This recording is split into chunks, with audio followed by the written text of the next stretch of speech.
नमस्कार मित्रों, ऑफिशियल माया लोक चैनल में आपका स्वागत है। आज हम जानेंगे धर्म ग्रंथों में भगवान विष्णु के 10 अवतारों का जिक्र किया गया है और द्वापर में उन्होंने भगवान श्री कृष्ण के रूप में जन्म लिया।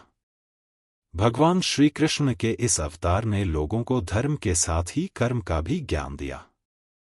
आज भी भगवान श्री कृष्ण के कई स्वरूपों का पूजन घर घर में किया जाता है, जिनमें से एक कान्हा जी का स्वरूप है, जिन्हें घरों में लड्डू गोपाल के रूप में पूजा जाता है और एक बच्चे की भांति उनका पूजन किया जाता है। लेकिन क्या आपने कभी सोचा है कि आखिर माखन ही खाने वाले कान्हा जी को लड्डू गोपाल क्यों कहा जाता है? दोस्तों, आइए जानते हैं इसके पीछे छिपी कहानी के बारे में। इसलिए कहते हैं कान्हा जी को लड्डू गोपाल।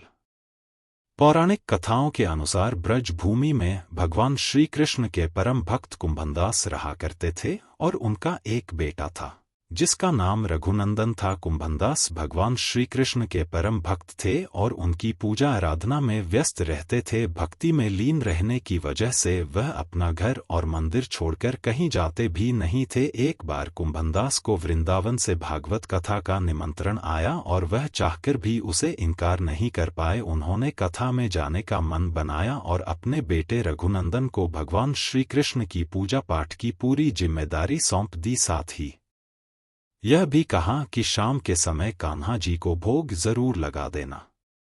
कान्हा ने लिया बाल स्वरूप।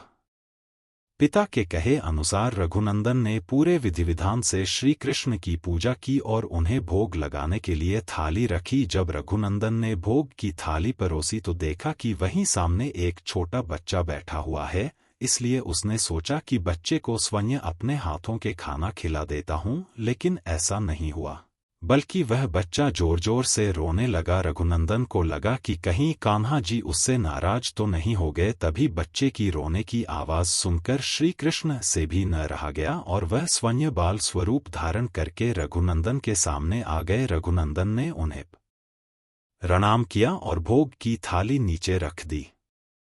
पिता को हुआ रघुनंदन पर शक।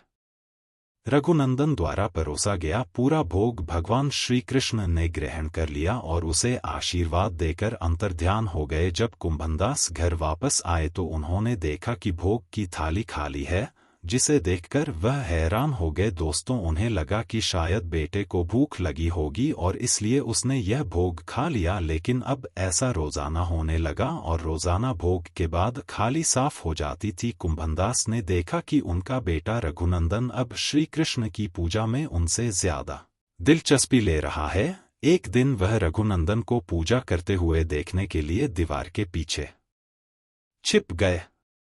दोस्तों, लड्डू गोपाल के दर्शन। शाम के समय रघुनंदन कान्ही जी की पूजा करने लगा और फिर उन्हें भोग की थाली परोसी। थाली परोसते ही सामने कान्हा जी बाल स्वरूप में प्रकट हो गए। दोस्तों, जैसे कुंभनदास ने यह दृश्य देखा उससे रहा नहीं गया और वह कान्हा जी के चरणों में आ गिरे। जिस समय कुंभनदास उनके चरणों में गिरे हुए थे तब कान्हा जी के हाथ में लड्डू था और वह उसी रूप में वहां जड़ गए। दोस्तों, भगवान श्री कृष्ण को गोपाल कहते हैं, लेकिन उस समय जब उनके हाथ में लड्डू था तो उनका नाम लड्डू गोपाल पड़ गया। दोस्तों, उम्मीद करते हैं हमारे द्वारा बताई जानकारी आपको अच्छी लगी होगी। पूरी वीडियो देखने के लिए आप सबका धन्यवाद।